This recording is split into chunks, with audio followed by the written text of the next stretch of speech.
Selanjutnya,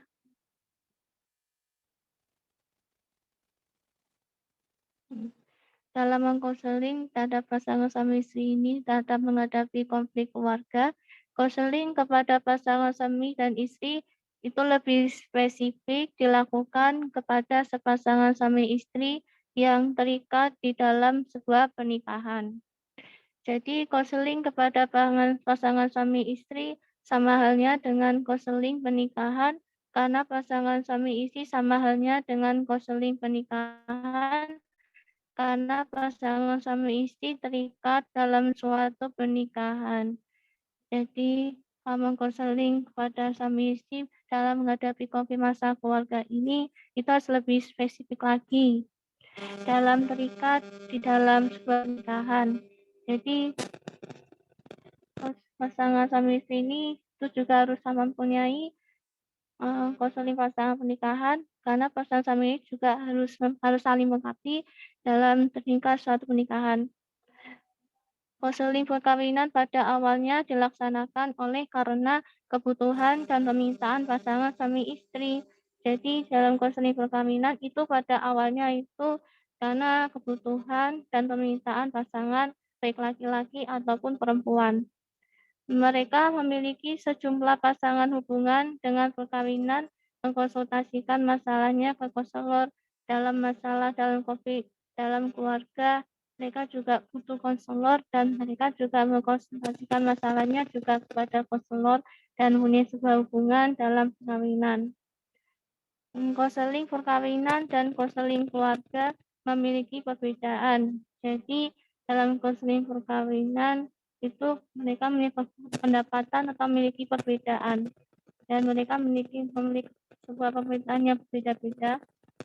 Perbedaan yang terdapat di keduanya ialah terletak pada penekanan masing-masing yang berhubungan dengan orang-orang yang terlibat dalam proses konseling. Jadi perbedaan itu terdapat ada di keduanya masing-masing dan itu juga terletak pada sebuah penekanan masing-masing dan mempunyai sebuah hubungan dengan orang-orang yang terlibat dalam proses konseling. Next selanjutnya.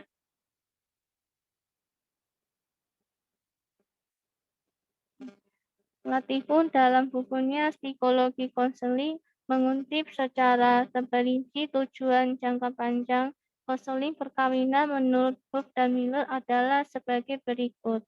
Dalam buku Psikologi Konseling, menurut Huff dan Miller itu juga ada beberapa langkah. Yang pertama, untuk meningkatkan kesadaran terhadap dirinya dan harus saling empati di antara partner.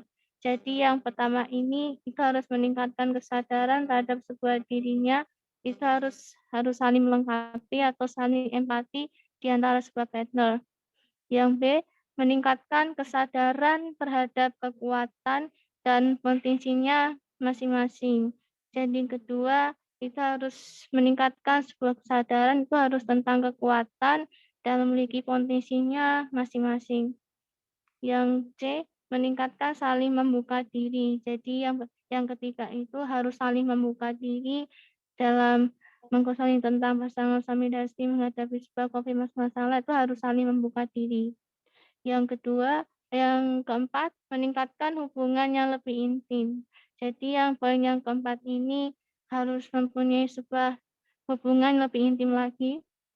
Yang kelima, mengembangkan keterampilan komunikasi, pemecahan masalah, dan mengelola konfliknya. Jadi yang kelima ini harus mengembangkan baik komunikasi, pemecahan masalah, dan mengelola sebuah konflik. Next selanjutnya. Kesimpulannya adalah pelayanan konseling Kristen kepada pasangan suami istri dalam menyelesaikan konflik keluarga adalah langkah penting yang harus dilakukan oleh setiap pelaku gereja atau hamba Tuhan yang berperan sebagai konselor. Jadi kesimpulannya adalah untuk mengkonseling Kristen kepada pasangan suami istri dalam menghadapi sebuah konflik masalah keluarga, langkah penting yang harus kita lakukan yaitu setiap sebagai seorang hamba Tuhan harus saling membantu atau saling melengkapi Jadi ada langkah-langkahnya. 1. Pelayanan konseling Kristen sebagai representatif Tuhan Yesus Kristus. Jadi yang pertama, pelayanan konseling Kristen harus didasari oleh kebenaran firman Tuhan. Yang kedua, perlu mendapat perhatian khusus dari gembala jemaat. Jadi sebagai seorang konselor harus perlu lebih perhatian lagi kepada jemaat-jemaat di gereja. Yang ketiga, menjadi solusi yang tepat. Harus memberikan solusi yang tepat. Yang keempat, pelayanan ini perlu diwujudkan dengan proaktif. Jadi pelayanan ini juga perlu diwujudkan harus dengan proaktif. Sekian dari presentasi dari kelompok kami. Apabila ada kata-kata kami yang salah, kami mohon maaf. Terima kasih. Ya, sudah semua ya. Tepuk tangan dulu. Oke.